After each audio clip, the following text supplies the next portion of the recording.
This program deals with how a historian goes about writing a major scholarly monograph.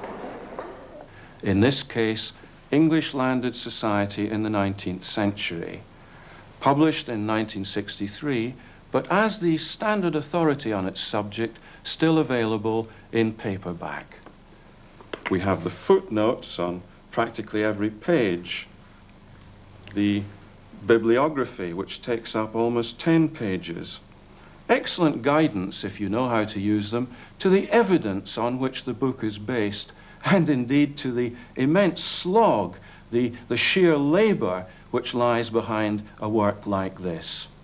Now, I'm in the office of the author, Professor Michael Thompson, Director of the Institute of Historical Research, and I'm going to discuss with him some of the elements which went into the making of this work, carried out, remember, over 30 years ago and taking up more than 10 years. Now, Michael, can I ask you how you got started on this in the first place? Yes, well, the starting point was very different from the point where I ended up producing that book. Starting point was looking for a subject in mid-19th century history for a DPhil thesis.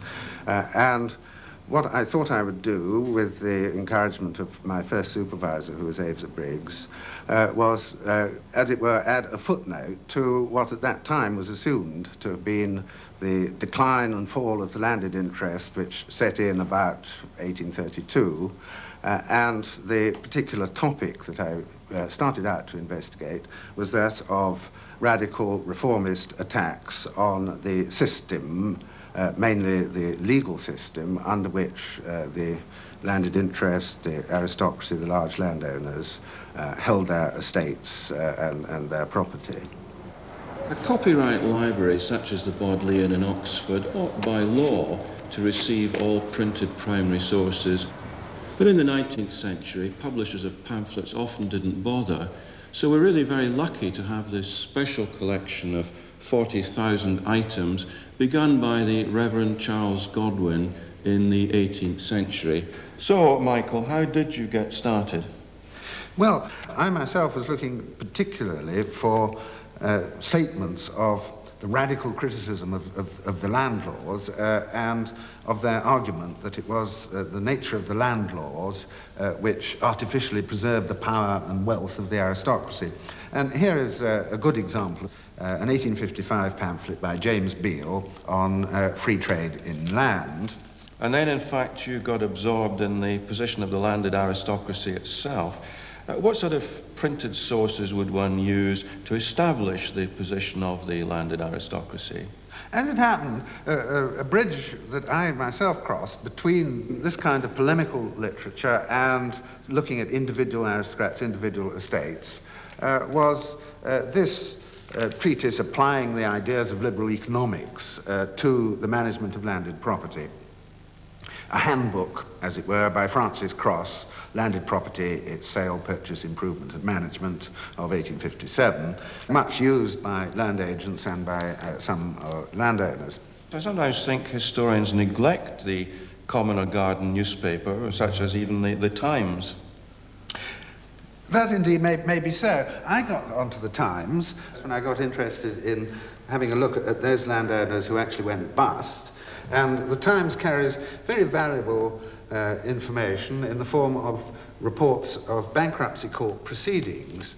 And this particular one of 1869 was about Lord Arthur Pelham Clinton, a brother of the Duke of Newcastle, who explained why he went bankrupt. He said he got engaged to a young lady of fortune. The fortune, he stated, was an income of 30,000 a year. And on that security, he began buying lots of jewels for her and incurring lots of debts of his own. And then within 18 months, as she broke off the engagement, the pack of cards collapsed and he went bankrupt. This, I think, also demonstrates that you had to be extremely foolish and very extravagant if you were a landowner in order to go broke. And as long as you behaved sensibly, managed your affairs reasonably, a landowner was going to be quite all right in the 19th century. Most scholars at some stage visit at least one of the departments of the British Library housed in the British Museum building. Hansard is a central printed primary source, here lining the shelves of the official publications library. Hansard gives verbatim reports of what was actually said in Parliament, though of course what was often said was the usual windy exaggeration. Now, Michael, I noted that on page 290 you referred to a comment on the Local Government Act of 1888 that it would mean the dethronement of squirearchy. Well, you're quite right, and the interesting thing is that very similar opinions were being expressed at least 50 years earlier, because right through the 19th century, proposals for local government reform were being introduced. And if we look at the debate on one of those bills for establishing elected county boards of 1837, we find one Colonel Sibthorpe objecting very strongly, saying that he held that the bill would transfer the whole management of the affairs of a county to a body of persons who had no property at all. And further, that the bill was being introduced for the sole purpose of undermining the ancient constitution of the country. And similar views were expressed on later occasions. And in a way, I think we can say these chaps are just crying wolf all the time, because they managed to survive, and indeed the county councils demonstrated that the gentry were quite capable of being elected by quite a wide electorate. Printed primary sources are all very well, and indeed very much not to be sniffed at, but presumably you did try to seek out some private family papers. Oh, indeed. At once, when I decided that I needed to find out what life was actually like down there on the estate and in the country house, it became very important to seek out collections of private and estate papers. And no doubt some general conclusions began to emerge. Yes, by and large, the majority of the larger landowners whose estate papers I used turned out to have been very good at exploiting their advantages in the time of rapid industrial and urban development, so that they were making large amounts of money out of coal mining, iron mines, railways, which sometimes it's thought that they objected to as an unwarranted intrusion. In fact, they quickly came round to seeing were on their side, and that there were great advantages for them in supporting railways. Likewise in the building of towns. And in these many ways, they mobilized their resources much to their advantage.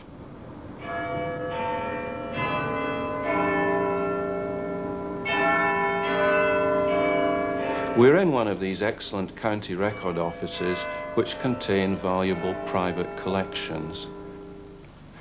It's rather pleasing that it's in the castle at Lincoln, and I find it pretty terrific that the documents are housed in the 19th century prison. Now, with these Munson letters, before one can use them, Michael, obviously one needs to know a bit about Lord Munson. Indeed, and the Munsons were an old-established Lincolnshire landed family, in fact with their family house just outside the town of Lincoln at Burton Hall, and they also owned some property in Surrey, round about Reigate. The one I was most interested in was the sixth Lord Munson, and he inherited somewhat unexpectedly, being a cousin of the preceding fifth Lord. And this had, I think, two consequences. One was that he inherited all the land, but very little money came with it. And secondly, he was saddled with the two widows of the preceding two lords that he had to maintain out of the estate's income virtually through the rest of his life. As a result, he was extremely money conscious, and he was always on the lookout both for ways in which he could improve the income of the estate and ways in which his family, his son, might make advantageous marriage. And one very nice illustration of that is in a letter of November 1850, which he wrote to his eldest son, who he actually is a very good correspondent. He writes about once a week. about the subject of possible marriage. What he says is, I hope to heavens you will not marry entirely for money. It is a sacrifice that would be dreadful and which nothing would justify. If you could meet with a very nice girl, indeed her being an heiress would be no objection. I do not see why a little money, or even a good deal, is to prevent love. It would certainly be very desirable that the young lady of your choice should have something, but I would rather it was less with a nice girl than more with the contrary. Of course, Michael, Lord Munson wasn't the only aristocrat to be interested in a good marriage. Going through some of these letters, I was very struck by this one. You mentioned it in your book. This is November 22nd, 1851. He says, "What an infernal bore is landed property. No certain income can be reckoned upon. I hope your future wife," you know, the wife theme again, "I hope your future wife will have consoles or some such ballast." Now, isn't this one of these sources that one has to take with a bit of a pinch of salt? Yeah, I remember that particular letter extremely well. You're right to some extent. He's shedding crocodile tears here. He doesn't really intend to sell off his land. He's giving vent to some exasperation, I think, because tenants who won't pay their rents are really getting a bit of a trouble to him. On the other hand, there is just a little grain of truth in what he's saying, that land value is getting perhaps just a little bit shaky or unreliable. And I think we'll see this rather more clearly when we come to look at some of the Fitzwilliam letters.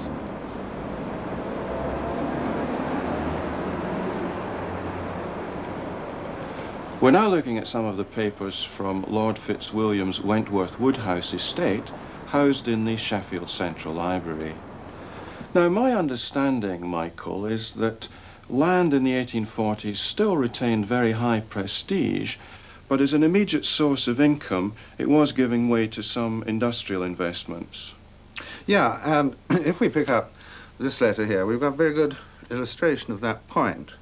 This is a letter to Lord Fitzwilliam from Evelyn Denison, who is a neighbouring squire in Nottinghamshire, a quite active politician.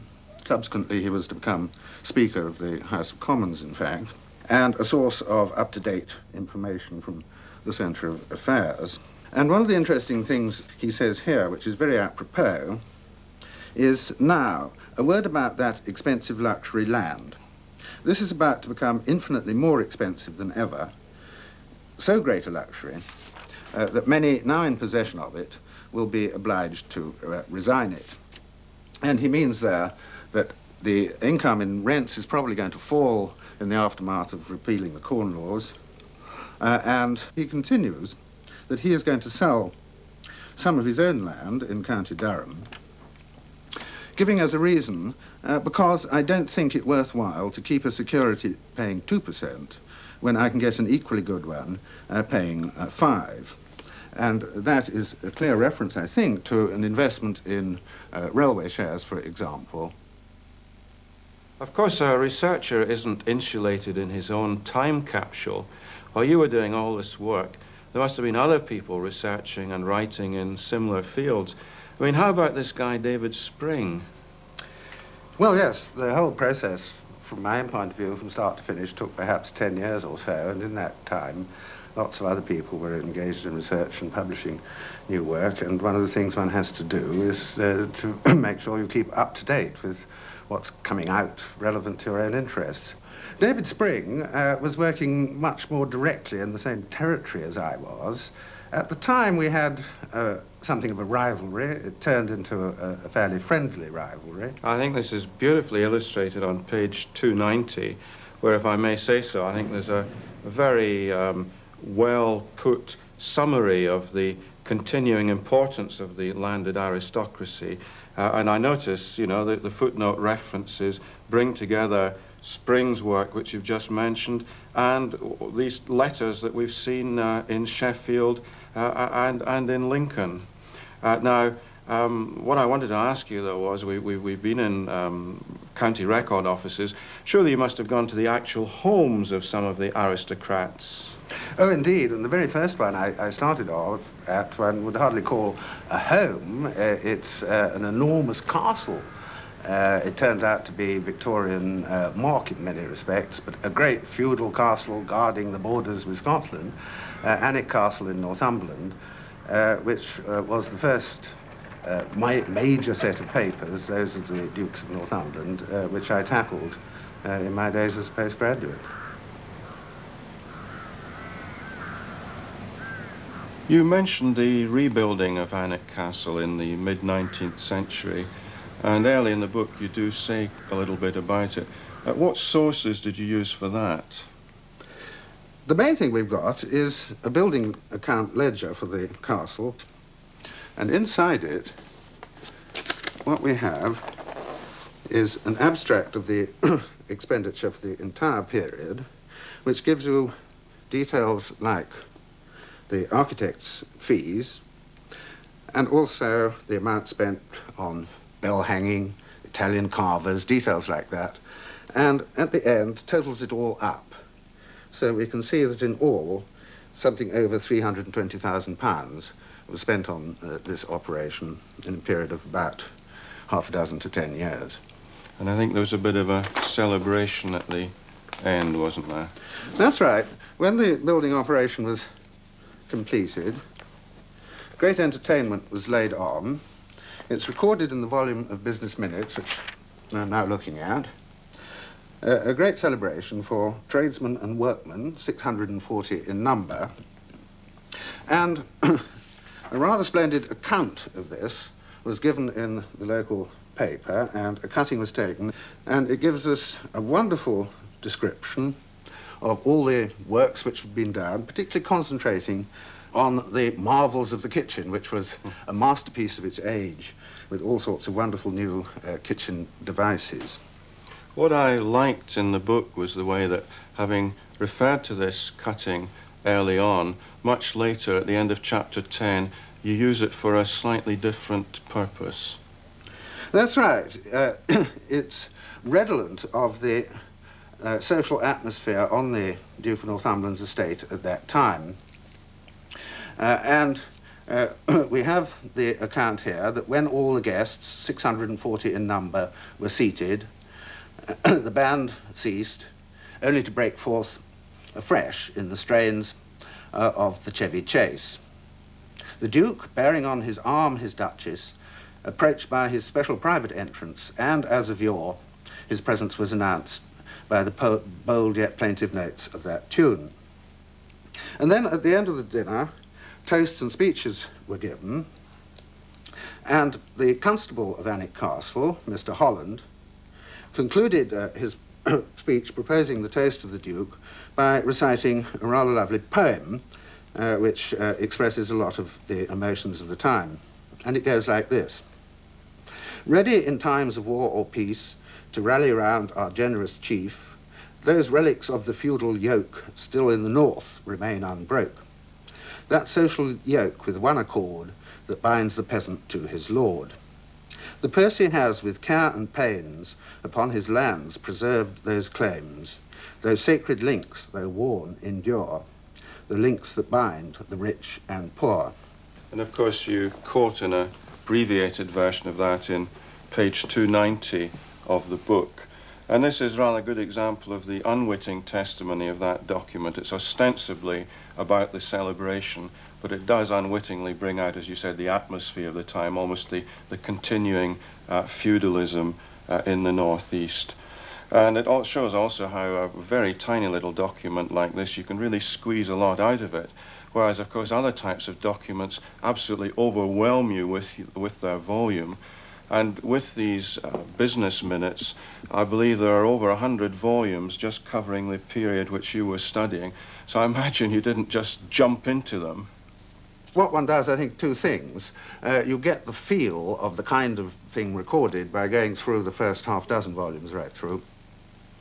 Then you have to construct your own analysis, your own categories of topics that you're looking for, and organize both your reading in these volumes and your note-taking under these main heads on financial management, investment, land improvement, urban management, railway topics, for example.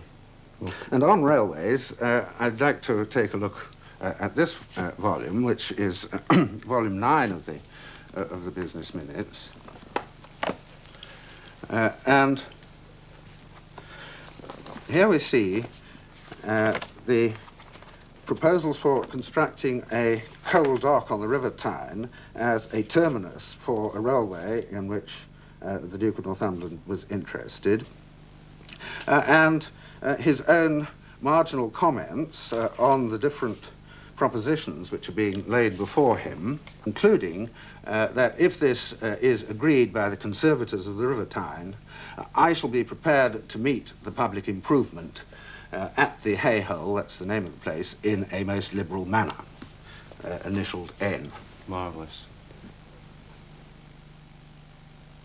Well, of course, Michael, this has only been a tiny sample of all the archives and documents you studied, but I think it should give our students some sense of the activities involved in a work like this.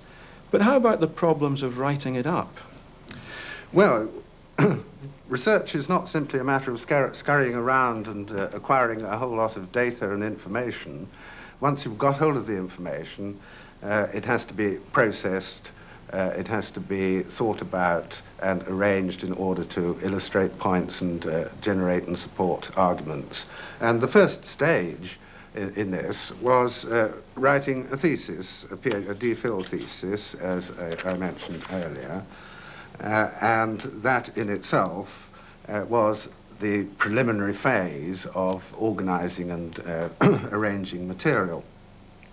After that, one finds certain subjects are of, as it were, fairly specialized, confined, self-contained nature, and one or two of those I wrote as articles and published in historical journals before concentrating on the work of writing the book itself, which was a great labor of analysis and didn't by any means automatically flow from saying, here is the collection from Lincoln, here is the collection from Alnwick, they speak for themselves. Far from that. You have to make the facts speak with your own construction of a hypothesis. Absolutely so. I mean, it's an interpretation you have to produce. But that came out in 1963. I mean, what's been happening since then? A number of other people have done new and interesting work on other estates and other families. What they're finding about the development of resources, about the management of political interests, would find its place in the general structure I present. And secondly, and more recently, new questions have arisen about social mobility and penetration or not penetration into the ranks of the upper-class landed elite. And particularly this is stimulated by the work of Lawrence Stone, An Open Elite, as the book is called. And on that problem, I myself am currently engaged. Well, 2 points really to conclude on. This is really the definition of a standard authority. It laid down the lines within which subsequent researchers have worked. But also, of course, as Michael Thompson has just said, new questions are constantly being asked. And in this sense, any work of history is necessarily interim. There are always new questions being opened up. There is no absolutely final, definitive work, even if it is a standard authority.